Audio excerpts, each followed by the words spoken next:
why God calls the nobodies. When you say nobody in Filipino, it's someone na para sa iba walang silbi, walang value, walang halaga. And there are times in our lives that we feel unappreciated. But God is saying to you today, if you are hearing this message and you feel unappreciated, if you feel that you are a nobody in the bigger place, in the bigger world that we are living in, kapatid, you are in a good place. You ask, Pastor, am I hearing it right?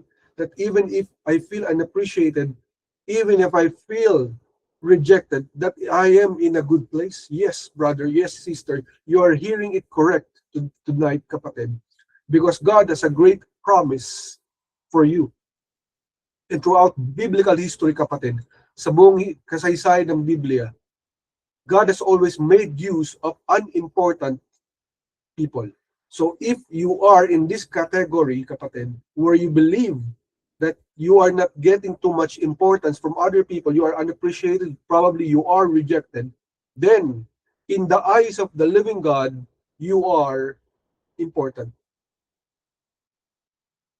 In 1 Corinthians 1:26-29, in the ESV version, God says to us, "For consider your calling, brothers. Not many of you were wise according to worldly standards. Not many were powerful. Not many were of noble birth. But God chose what is foolish in the world to shame the wise. God chose what is weak in the world to shame the strong. God chose what is low and despised in the world, even things that are not, to bring to nothing things that are, so that no human being might boast in the presence of God." So ginagamit ng Panginoon, sino man sa kanyang kalooban. Ano man ang pinanggalingan mo, saan ka man nagmula, kapatid, God can use you. God can use me. God can use all of us. But it's very important here, very vital to understand that God is saying something about this. That hindi tinitignan yung mga pinakamalalakas, pinakamagagaling, pinakasikat. Hindi siya doon nakatingin. Sa mundo natin, ang pinaka-importante mga tao ay mga taong sikat. Yung taong may kapangyarihan, yung taong may pera, 'di ba? Yung taong may impluwensya, kaya nga influencers. But God, even if you say that you are rejected upon this world, you are not popular, no one gives you importance, no one sees you, no one sees your importance in this life, and you are unappreciated. Sometimes you are also despised. 'Di ba? Minsan kahit sa sarili mong pamilya, they do not see your value. It happens, kapatid. Sa trabaho, they do not see your value. They just see you as a part of the company, and then after that, it's all. That's there to it. There's no importance in you. They might see it that way. Diba? Pero ang kalooban ng Panginoon ay ipahiya ang mga malalakas, ang magagaling, ang mga matatalino, ang mga mayayaman. Bakit kaya, kapatid? Naisip na ba natin? Bakit kaya ganun ang punto ng ating Panginoon? Because lahat tayo binigyan ng skill ng ating Panginoon. Lahat tayo binigyan ng kakayanan. Pero one thing na gusto ng Panginoon, sabi niya sa dulo ng verses na binigay niya rito, so that no human being might boast in the presence of God. So kahit sino man sa atin ay hindi pwedeng magyabang sa harapan ng ating Panginoon na buhay. And so kapag may talent ka, kapatid, be appreciative. Thank you, Lord, that you have given me this talent. Thank you, Lord, that you have given me this skill. But it is all about you. It is all for your glory, O God. Thank you. God is looking for humble people on the earth. Are you in that genre, kapatid, in that arena, kapatid, kung saan ikaw yung mayabang at hindi ikaw yung humble? God is looking for the humble, hindi para doon sa mayabang. Because God wants na siya yung makikilala, hindi tayo. So that no one can boast in the presence of the living God. Hindi tayo magyayabang sa ating Panginoon. Let us see, kapatid, yung Hebrew equivalent para mas maintindihan natin yung Hebrew language dito sa nobody, sa salitang nobody in the English language.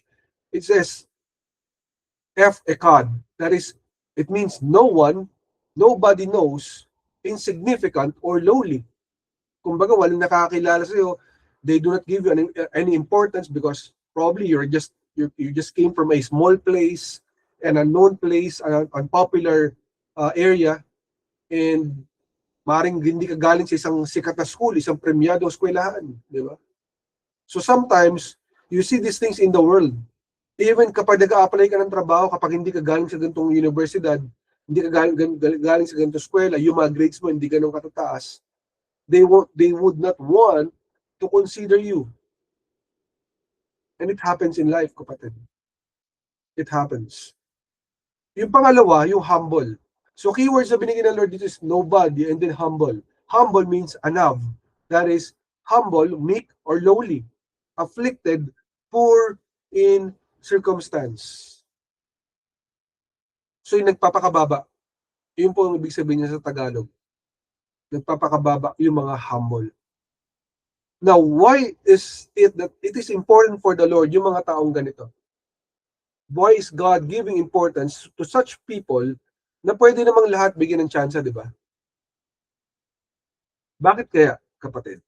And when you look at the story of Gideon in the Bible, if you read the Old Testament, nandun po si Gideon.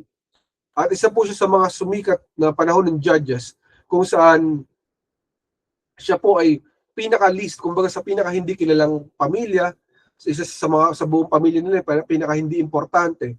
But God used Gideon, of all people, kaya nga, nung siya tinawag ng Panginoon, sabi niya, siya yung magiging liberator ng Israelites. Kasi during that time, ay ito pong Israel ay sinakop ng mga kaaway. And dahil sila ay sinakop, sila po ay para mga, in a sense, they have no rights, they have no power, and so sometimes kinukuha yung mga pagkain nila. So, parang gagawin nila, magtatanim sila as farmers, after nila magtanim, kukunin naman na nakawin. Yung mga animals nila, yung mga lamb, yung mga sheep, kukunin. And so, ito po si Gideon, that he felt the need, di ba, to do what is right. And so, isa po sa mga ginawa niya, itinago niya mga ilang mga bini at mga harvest niya. And as he was doing it, na-encounter niya ang Panginoon. Pero nagtataka siya, bakit sa dami-dami ng pwedeng tawagin ng Lord, siya pa ang tinawag? Kasi from the least clan and from the most unimportant in the family, siya ang tinawag. Diba? Kaya hindi sa Rahab. If you know the story of Rahab in the times of Joshua, ay ito pong babae na to ay hindi po siya nagtatrabaho ng normal trabaho. Her job was actually prostitution. Yun po ang kanyang trabaho. Pero ginamit ng Panginoon ito sa Rahab para iligtas yung mga Israelites during that time kung saan hinahunting po ng mga kaaway mga Israelites na spies. And so, when the Lord was about to destroy a place, He sent out those spies of Israel to that land. And Rahab was there. But God used Rahab to save these people, these Israelites, from certain death. And to honor Rahab, mind you kapatid, ang linya ng bloodline ng ating Panginoong si Jesucristo ay isa sa mga nanggaling kay Rahab. Kasi even if hindi po Israelite si Rahab, she was honored by the Lord and she was absorbed into the clan of Israel, to the tribes of Israel. She became part of it. Now when we look at it, these are the least, the weakest, or the worst sinners. Why is God allowing this thing na gagamitin yung mga taong hindi importante, mga makakasalanan tao, yung mga hindi importanteng tao? Di ba yun din ang tanong sa kanya ng mga Pharisees. When Jesus Christ came upon this earth, the main question ng mga Pariseyo, the high priests during that time in Israel, they were asking, Teka Lord, bakit sumasama ka sa mga makakasalanang tao? Bakit sila yung sinasharean mo? Bakit hindi kami mabubuti? Di ba? Nagtataka sila. Diba? Bakit sumasama ka sa mga hindi importante? Sila yung mga mangingisda, samantalang kami, mga expert kami sa law, mga galing kami sa batas, mga galing kami sa salita ng Diyos. Diba? There's a reason for all of this. Because God is an intentional God. Hindi po nag-accident lang mga Panginoon. Ay, nagkamali ako, I made a mistake, and I chose them. No, kapatid. Because God is an intentional God. If people have rejected you, remember that God can promote you. If God rejected, if people rejected you, God can promote you. Tatandaan po natin yan. So kahit saan ka pa nanggaling, kapatid, hindi importante yun. Ang importante sa Panginoon is, can He use you? Can He use your life? Can He use you as an example? Pwede ka bang pagpalain ng Panginoon? At pag pinagpala ka ba niya, hindi ka magiging mayabang. Hindi ka magiging mapangmata ng mga tao. Yun ang tinitingnan ng ating Panginoon. And kahapon, I was in an evangelism drive. As I was there, I met someone, and that someone was asking for a prayer. Kasi pinagpray ko siya, and then isa po sa mga tinuro sa akin ng Panginoon is, this person is going through the spirit of fear. Meron siyang matinding takot sa kanyang puso, sa kanyang pagkatao, that holds her back from doing what she was supposed to do in her life. And nagulat siya nung nag-prophesy ako sa kanya. And she said that it was accurate. Totoo yung sinabi sa kanya. And she was so thankful. Pero sabi niya, before ako umalis, can you still pray for me, Pastor? Sabi niya gano'n. Kasi wala pa ako nararating sa buhay. Sana may marating ako. Can you see the statement, how negative it is? How negative our words are, how powerful that mouth could be, na sinabi niya na wala pa siyang nararating. So please pray for her. Kumbaga, kapatid, people might discount you, but do not ever discount what God can do in your life. Na kahit wala ka pang nararating sa moment na to, ng season ng life mo na to, do not discount God. But because God is all-powerful, He is almighty. He is the creator of the world and the universe. Anong hindi kayang gawin ng Panginoon sa buhay mo? What you cannot do in many years, God can do in a day. Diba? Sometimes ang kailangan lang ng isang tao, opportunity. Diba? Sometimes ang kailangan mo lang isang destiny helper. Sometimes ang kailangan mo lang breakthrough. Diba? Marami sa atin pag sinasabi, ay, may mararating ako pagka binigyan ako ni Lord ng financial breakthrough. No, kapatid, that's not the answer. Sometimes it's a change of mindset. What do you mean mindset, Pastor? Mindset, because most of us are looking into just one thing. Pero meron palang tinuturo sa atin ng ating Panginoon. Kaya niya tayo pinaghihintay. Diba? It doesn't matter if someone discounts you. Even yourself, sometimes you discount your own self. Yung sarili mo, dinidiscount mo yung sarili mo na hindi mo kaya. So do not lose hope, kapatid. Don't ever say na wala kang mararating, wala kang pupuntahan. Because if God is for you, who can be against you? Tanda mo, God is in you. Nasa loob mong Panginoon, diba? Ang Holy Spirit is inside of you. And God is for you, para sa iyo ang Panginoon, and God is working for you. Inaayos ng Panginoon lahat ng mga bagay-bagay sa buhay mo. Sometimes yung sarili nating attitude, sometimes yung sarili nating puso, alam mo yun? Kasi all of us people, we have blind side na tinatawag. You cannot see it, but others can see it. And of course, God can see it. So sometimes, we do not know it na inaayos pala ng Panginoon ng ating sarili mga attitude. And so that find yun tayo sa tamang lugar. Mapupunta natin sa ang ating mga sariling landas ng tama nang hindi tayo naliligaw. Kasi ganun po sa atin. Maraming mga tao, they have so much potential in this world. They can do so many things in the future, but most of us cannot even enter that because natakot tayong pumasok doon. Nagigets nyo ba? That's why the enemy wants to place fear upon your heart para matakot ka at hindi ka na pumunta ron. Bago mo pa siya marating, na-stop ka na. Because you stop going. Di ba? Hindi ka na lumakad eh. Nag-stop ka na. But God wants you to move forward even if sometimes wala ka nakikita. Sometimes nare-reject ka. Sometimes unappreciated ka. Just be humble. Diba? Just be humble, kapatid. Why, kapatid? Why do you need to be humble? Sabi ng Panginoon, be humble in the waiting. There is a kairos time for you. There is a kairos time for you and me. Be humble in the waiting. Habang naghahantay ka, maging humble ka lang. Hindi mo kailangan ipagtanggol ang sarili mo lang, i-depensa sa sarili mo sa mga tao. Diba? Because God's time will come for you. The perfect time of the Lord The perfect time of blessing, breakthrough, rewards will come from God. And that's the most important thing. Hindi importante yung sinasabi ng mga tao sa iyo, kapatid. Ang importante, kung ano sinasabi ni Lord. Di ba? Ano ba ang sinasabi ng ating Panginoon sa ating mga buhay? Di ba? Yun importante. In 1 Peter 5:6, in the King James Version, God says, humble yourselves, therefore, under the mighty hand of God, that He may exalt you in due time. So in due time, that is the plan of the Lord to exalt us, to increase us, to make us grow, to improve us, to give us something better. Because sometimes, nakatingin lang tayo sa part na parang wala nangyayari, inaapi ako, paano ba to? Narinig ba ng Lord yung mga panalangin ko? No, kapatid, continue being humble. Diba? You don't have to fight back. You don't have to be always, kumbaga, alam mo yung parang sa sugat, di ba yung pag medyo nag-infect na yung sugat, pag konting nakahalos mo siya, masakit na makati yung kasi ano siya, infected siya. We don't have to be like that. We have to let go and let God. Hayaan mo si Lord ang lumaban para sa iyo. Hayaan mo si Lord ang magsalita para sa iyo. It is better that the Lord na magdepensa na para sa iyo kaysa sa sarili mo. Nagigets ba natin yung kapatid? And one of the lessons here is from Hannah.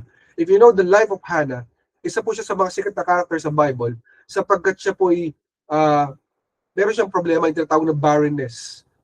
Barrenness is yung tao or technically siya ay babae. Babae po siya na hindi po siya magkaanak. Ilang taon po siya nagpa-pray na magkaanak, hindi po siya magkaanak-anak. She prayed for it for so many times, for years. Taon-taon pinagpa-pray niya. At ito pong story niya kasi, sila po, dalawa po silang asawa ng isa pong leader sa Israel, no? Ang pangalan is Elkanah. No? So ito pong kanyang ka-rival na asawa rin ni Elkanah, si Penina. So the main character is Hannah. So si Penina, wala pong ginagawa ito kundi taon-taon kasi every year pupunta sila sa church para maghandog ng prayers nila sa Lord. At every year, ipapaalala ni Penina, wala ka pa rin anak. Diba? I'm better than you. I have sons and daughters. You are nobody. You have nothing. You cannot make kids. Parang ganun. Yun ang sinasabi ni Penina. No? So ito pong si Hannah, she could have fought back violently. She could have said bad things or worse things doon sa tao na si Penina. But she didn't do that. She did not resort to that na makipag-away. Ano pong ginawa niya? She surrendered everything to God. Hindi niya sinisi ang Lord.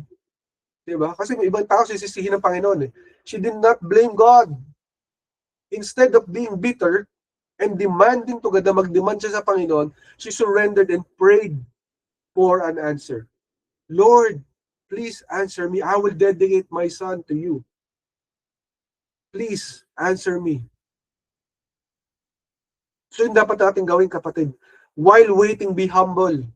You call on to God. You surrender everything to the Lord while you are waiting. Be patient.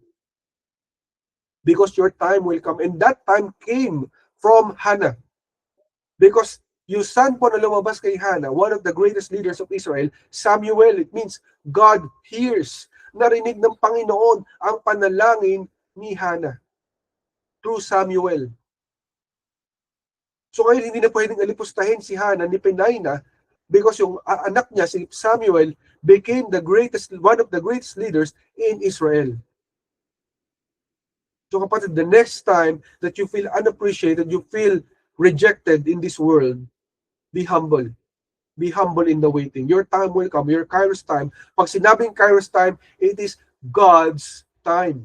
Kasi may dalawang klase ng time. The Chronos time is the normal time that we have. Your year, your month, your date. Diba? May calendar year ka. Yung Gregorian calendar, merong Hebrew calendar, merong Justinian calendar. That's the Chronos time. But that is not Kairos. When you say Kairos, it is God's divine time for you and me. And you will know it because you will know that in that time, God acted for you. God answered for you. That is the Kairos moment. And remember, kapatid, God is a Jehovah El Roi or El Roi. It means God who sees. He knows when we need it and will answer in His own perfect timing.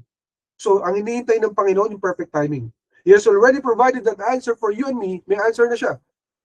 Madalas, hindi mo pala nare-receive because what you need to do is sometimes you pray. Hindi mo alam yung nangyayari sa paligid mo. May mga kaaway na pinipigilan ka na hindi mo marating yung dapat mo mararating. The enemy is active, fighting against you kasi the enemy is afraid na may mararating ka, na magiging testimony ka, na magiging tinik ka sa kanya. And so, he wants to stop you before mo marating yung pupuntahan mo. So, huwag ka magtaka, minsan may mga tao nag-hate sa'yo, hindi mo naman sila inaaway, di ba? Na, ang yabang naman ito. Wala ka naman sinabi, ba't niyabangan sa akin to? Di ba? Parang ganun. They just hate you for nothing, for no reason at all. But in the meantime, just be forgiving. Forgive them. Sabi nga ng ating Panginoong Jesus, di ba? Forgive them for they do not know what they are doing. Be humble in the waiting, kapatid. Because tandaan mo, God calls the nobodies. In their eyes, you are a nobody. We are a nobody. But in the eyes of the living God, you are that somebody. You have a special place in the heart of the living God. Remember that, kapatid. Focus point number 2 na binigay ng Lord is be selfless. It's not all about yourself, but it's all about Christ. It's all about Christ, kapatid. So huwag ka mag-alala kung sometimes tayo ay hindi na bibigyan ng importansya. Hindi tayo napapansin. Kasi mangyayari dyan, when we feel so bad about it, we turn to worship our own selves. Diba? We feel so bad about it that we look at ourselves na, paano ako? I'm important. I'm here. Bigyan niyo ako ng importansya. Mahalin niyo ako. Appreciate niyo ako. And so what will you do? You do things na hindi mo dapat ginagawa. Diba? You try to protect yourself. You go to Facebook. You go to YouTube. You go to Twitter. You say bad things to people. Ganyan. Ito yung mga tao to na nanakit sa akin. Diba? No, kapatid. Let them be. Let go. It's not important what they are saying to you. What is important is what is Christ saying in your life. Kung ano sinasabi ng ating Panginoong Kristo. So be selfless. Selfless because today, kapag tinanggap mo na ating Panginoong Kristo, lahat yun ay para sa Kanya. Para sa ating Panginoong Kristo. Kapag sinasaktan ka nila, tatandaan mo, sino sinasaktan nila? Si Lord. Diba sabi ng Panginoon, touch not my anointed. Touch not my anointed. So pag sinasaktan ka nila, sinasaktan nila ang ating Panginoon. Tatandaan mo yan. So do not be weary kapag may mga bagay na ginagawa sila sa iyo na hindi tama at hindi maganda. At the end of the day, it is the Lord who will protect you. Sabi ng Panginoon in Philippians 2:3 in the NET version, God says, instead of being motivated by selfish ambition or vanity, each of you should in humility be moved to treat one another as more important than yourself. It's also great, kapatid, that we also recognize the importance of other people. That we learn to appreciate others. In the meantime that we are waiting, be humble, appreciate others. Kaya ako pag may nakikita kong umangat yung kanilang career, na sila pinagpala ng Panginoon, gumaling siya sa salita ng Diyos, gumaling siya sa pag-share ng gospel, naging talented siya, naging skilled siya. Wow, thank you Lord, glory to God. Grabe naman bro, I'm happy for you. What a great God, what a good God. And then in the silence, Lord, I pray one day, Lord, pagpalain mo rin ako tulad ng kapatid ko na to. Or maybe in my own way, Panginoon, pagpalain mo ko in my own way, O Lord. I'm waiting for your blessing. Because I'm happy for him. I'm happy for her. But Lord, I'm also waiting for my blessing from you. So Lord, please bless me too. So that I will also be a testimony to others, O God. No, hindi po dapat yung pag may nakita ka, ay mas magaling naman ako diyan, kaya ko rin yung luto niya, mas magaling ako magluto diyan, 'di ba? Kaya kong lutuin lahat ng recipe from Japanese to Vietnamese to Peruvian. Grabe naman kapatid, napakagaling mo. God bless you, 'di ba? Pero we don't have to boast. We only boast in the Lord. Si Lord ang importante, hindi tayo. Be selfless. Be selfless. Now, the Lord will appreciate you. The Lord will be there for you. The Lord will love you because He created you. He knows your purpose. He knows how special you are. And there are times that people will reject us or not appreciate us. But remember, kapatid, may mga tao rin na mag-appreciate sa atin. May mga tao rin na magmamahal sa atin. We will find our own tribe. There are people who will befriend us. There are people who will love us. And you take care of them. Bless them. But be happy for those people na umaangat. Be happy for those people na gumagaling. Be happy for those people na may nararating. Because your time is coming. Imbis tayo ay mainggit, that's the key word. Hindi tayo dapat naiinggit bilang Kristiyano. Be happy for other people. Maybe the reason ba't hindi mo nakuha yun, yung nakuha niya, kasi hindi yung para sa'yo. Merong special na mas maganda para sa'yo. Na mas akma para sa'yo. Mas tugma para sa'yo. Then you wait for that. Wait for God's timing. Because God loves you and you are special in the eyes of the living God. Diba? We remember this in John the Baptist, that he suffered a lot, he sacrificed a lot. Tapos John the Baptist, sa Tagalog, I believe it's Juan Bautismo. Diba? So when John the Baptist came, matindi na po yung natayo niya na ministry. Maganda na po yung ministry na natayo niya. Marami na siyang followers. He was able to baptize a lot of people in the name of the Lord. However, when Jesus Christ came, may bagong dumating na teacher. Na ngayon nagkaroon ng rivalry doon sa ministry, sa faction, ito pong si John the Baptist, and sa faction ng ministry ni Jesus Christ. Although they didn't want to have a conflict, pero yung kanilang mga tagasunod, yung kanilang mga followers, they were fighting amongst themselves. Sino mas greater na ministry? Kay John the Baptist ba o kay Jesus Christ?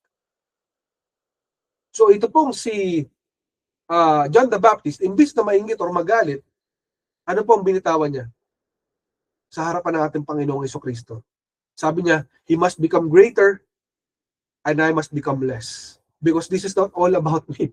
It's all about him. The reason why I was here is because of him. It's all because of Jesus Christ. That's the reason I came here. That's the reason I served. So kapatid, it's important for us to understand ano ang purpose natin sa mundo na to. It's not all about us. It's all about Jesus Christ. John the Baptist denied his own self-value to prepare the way for Jesus Christ. So tatandaan natin kapatid, tayo mga anak ng Diyos, tayo mga Kristiyano, as believers, we must be able to prepare the way for Christ because it's not about us. So when you feel unappreciated, do not ever have that orphan spirit. Orphan spirit na kapag hindi ka na-appreciate, nagagalit ka, di ba, yung nagsasalita ka hindi maganda, you say bad things kapag nakatalikod sila. That's not from the Lord. That's from the enemy. So you cast it out. I cast you out in the mighty name of Jesus. And me, myself, I can attest to it. Kapag I feel unappreciated, kahit saan magpunta, when I feel down, na parang feeling ko, parang hindi ako narespeto, ganyan-ganon, I ask the Lord, Lord, your presence be upon me today. Fill me with your presence because I know that you love me. Let me not retaliate in a bad way. Let me not do bad things. Let me not say bad things to these people, but let me bless them. So ganun po dapat, kapatid. Because true greatness lies in exalting Christ above our own selves. It's about Christ. It's not about you anymore. It's not about you and me. So when you are following Christ, sabi niya, diba? Carry your own cross. Carry my cross. Because we cannot carry the cross of Christ, then we will also have our own cross. We are representatives of Christ in this world. So huwag natin taasan ng ating pride. Diba? Ang meron lamang tayo para sa ating Panginoon. Dapat wala na tayong pride. Tanggalin na natin, kapatid, yung pride na yan. Diba? It's not important. And takeaways na natin, Lord, for as we near the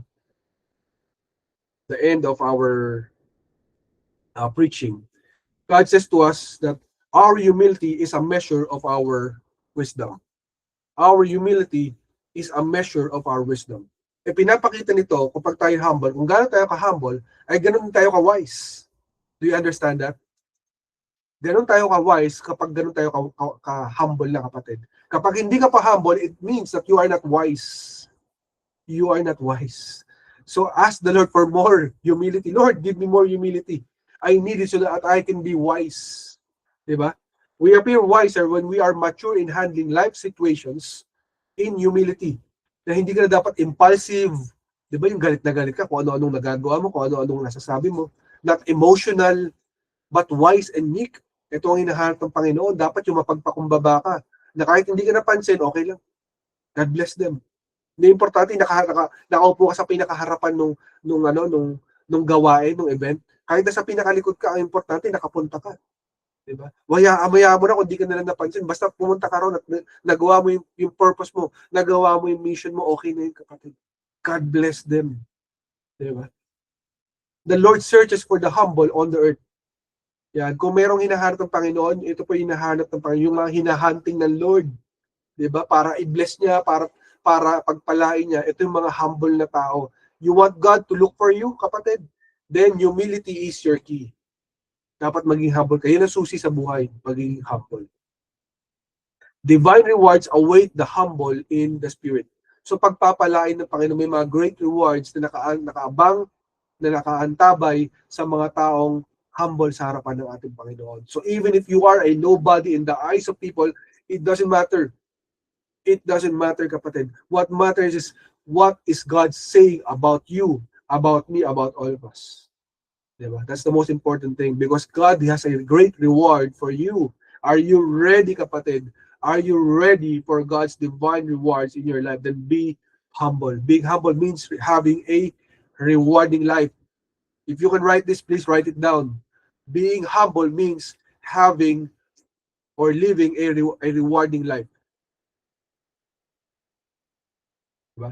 Kung gusto magkaroon ng rewarding life, na may mga blessing, yung umaapaw na blessing sa buhay, dapat humble. Yan ang sekreto, kapatid. A rewarding life you will get if you are humble in the eyes of the living God. So in James 3:13, in the ESV version, God says, "Who is wise and understanding among you? By his good conduct, let him show by his works in the meekness of wisdom." So, pinapakita ng Panginoon na tayo ay wise, diba? If we are meek, if we are humble, that is a mark of a wise person. Alam mo yung pagka may nang away sa'yo, nilait ka, may mga bagay na sinabi hindi maganda, you did not defend yourself and just said, God bless you, kapatid. I know my worth in Christ. I cancel it. But I am blessing you. God bless. That's a mark of wisdom. Because you became humble, even if pwede ka lumaban, diba? Pwede mo siyang labanan, pwede mo siya i-counter agad. Diba? Because you believe you are worthy in the eyes of the living God. Sabi niya sa'yo, huwag ka na rito sa church na to. Hindi ka importante, wala ka namang silbi. Diba? But you can say it back na, no, kapatid, I am serving the Lord God, and in His eyes, I am worthy. And I will be here because He's the one that I'm serving, not people. But God bless you.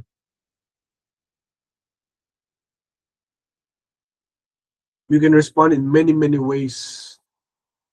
But the most important thing is we should be meek and humble. Even if they say that we are a nobody, but in the eyes of the living God, we are special. In Isaiah 66:2, in the ESV version, God says, all these things my hand has made, and so all these things came to be, declares the Lord. But this is the one to whom I will look for, he who is humble and contrite in spirit and trembles at my word. So ito po yung hinahanap ng Panginoon. So gusto mong hatiin ka ng Panginoon in a good way, hindi po in a bad way yan. If you want God to look out for you, to search you upon the earth, surely para pagpalain ka, para bigyan ka, then be humble. Diba? That's the secret, being humble. It doesn't matter what the word says. Again, it doesn't matter. What matters is what God says. In Proverbs 22:4, the final verse na binigyan ng Lord sa atin, the reward for humility and fear of the Lord is riches and honor and life. Wow!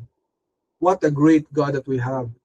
Diba? If you are humble at may takot ka sa Diyos, importante ito, kailangan may takot ka sa Diyos. Kahit humble ka, pero hindi ka naman takot sa Diyos, wala rin. Diba? So you have to be humble And you have to fear God. And ano nakaabang sa'yo? Riches, honor, life. Pag sinabing life, mahabang buhay. Yun ang bigay ng Panginoon. Hindi po ako nagsabi niyo. Siya nagsabi niyo in Proverbs. Diba? That is the reward. Yun ang reward mo, ang gantimpala mo if humble ka sa Panginoon, may takot ka sa Diyos. Yaman, ba? Meron kang honor sa buhay mo at pahahabain ang buhay mo. Wow, what a great God that we serve. Maaaring sa paningin ng iba, tayo ay api, kapatid. Pero kay Lord, tayo ay may kakampi.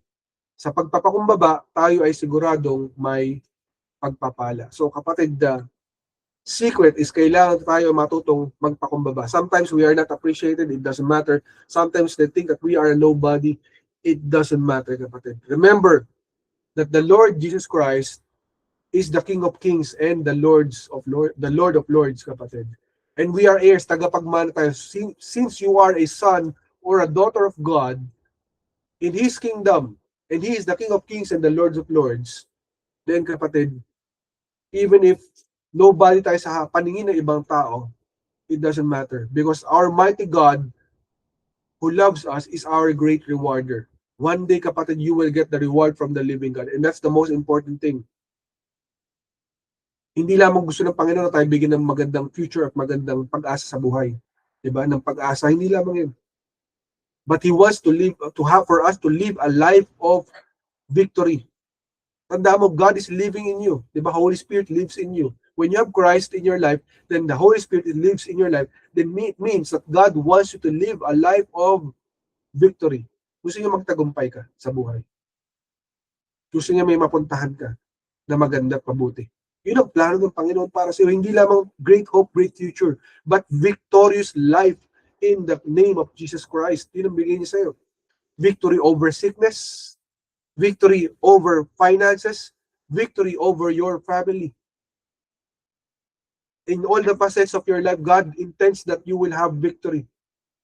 So you will live a life of victory, kapatid. So kapatid, it is a challenge for us today to stand up kung saan tayo tinatawag ng Panginoon. Where is God calling you, di ba? God wants us to stand up in that challenge. Because you are made to be an overcomer of this world. By faith, you are an overcomer. So ano man, kapatid, yung sinasabing rejection sa'yo, yung mga negative words, yung mga words of discouragement to discourage you that you cannot do it, you are not capable, you are nothing, you are nobody, erase it. Cancel it, negate it in the mighty name of Jesus. Because God made you to be an overcomer. You are supposed to live a life of victory because you have a God, a Father who is a God of victory, kapatid. It is not important what the people say. What is important, kapatid? Ano ba importante, pastor? The important thing is what you do in the secret place. The important thing is what you do in the secret place. When you pray, that's the most important thing. Sabi ng Panginoon, the violent take it by force. So saan tayo dapat maging violente? Dapat pa nagpo-pray tayo, Lord, pagpalain mo ko, God. I love you, Lord. Bless me indeed. Enlarge my territories, that your hand be upon me, that I will not cause pain or be a cause of pain to others. The violent take it by force. This is the place of we must be violent. We must be aggressive. That's what it means. Maging agresibo tayo in our prayer time, in the secret place. If you want something, if you're asking for something, press it in prayer. Yung kapatid na tanong mo, why does God still chooses the nobodies? Bakit pinipili niya mga hindi importante? Why does He desire to give us that victory? Yung mga hindi importanteng tao. Because it is all for His glory. Sabi niya kanina, diba? So that no one can boast in the presence of God. So walang magyayabang sa harapan ng Panginoon na I'm a self-made person. I did it all by myself. It is all I, and I. No.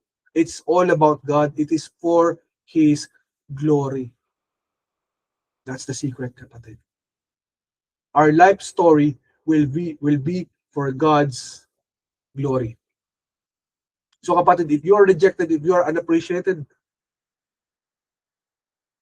rest assured, you are in a good place. God will never allow anyone to steal His glory because your life is for the glory of our God.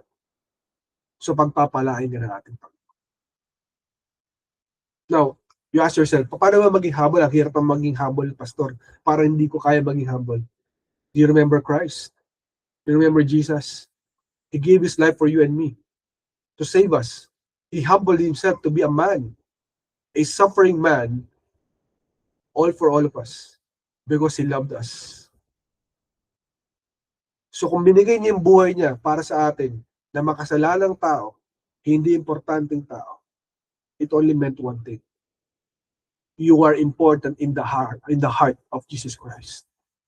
We are all important in the heart of Jesus Christ. Kasi we were nobody. He saw a nobody, but He made us into somebody. He saw us when He was crucified in the cross. And He still chose us. He still had chosen us despite everything because of His great love for us.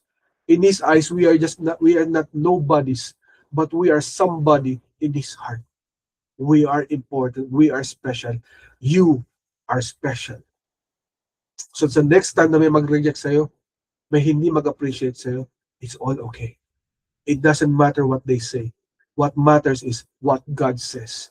Because God calls the nobodies. Glory to our living God. Salamat sa pagkabasa ng kanyang salita. Pinupuro natin ating Panginoon na buhay. And kapatid, maybe this is the first time that you're hearing this broadcast. You might not know me. You might not know Ancient Doors Church. And maybe baka hindi mo pakilala ang ating Panginoong Jesucristo. Kapatid, this is not an accident. You are here for a purpose. And God wants to reach out to you today. And kapatid, isang bagay kailangan natin maintindihan. Sa mundo na to, we are all bound to die one day. Lahat ng tao na mamatay. Hindi natin may iwasan yan. Even if you live 100 years or more, people will still die. But after the time mamatay physically, there's another destination, and that is your spiritual destination. So either you go to hell, impyerno, or heaven, or langit one day. You can choose, you cannot choose because you cannot control your body. Once you die, spiritually na. Spiritual na yun. Wala ka na control doon. Hindi ka na yung tao na ngayon. Diba? So, kapatid, there's a way para makarating ka sa langit at hindi sa impyerno one day. Kasi sa impyerno, kumukulong apoy doon. Magdurusa araw-araw. And we don't want that. Kasi lahat ng tao, kapatid, ay nagkasala. Bawat isa sa atin. Every man is falling short of the glory of God, for every man has sinned. Lahat. And the wages of sin, ang kapalit ng kasalanan, ay kamatayan na habang buhay. Araw-araw na susunugin sa impyerno.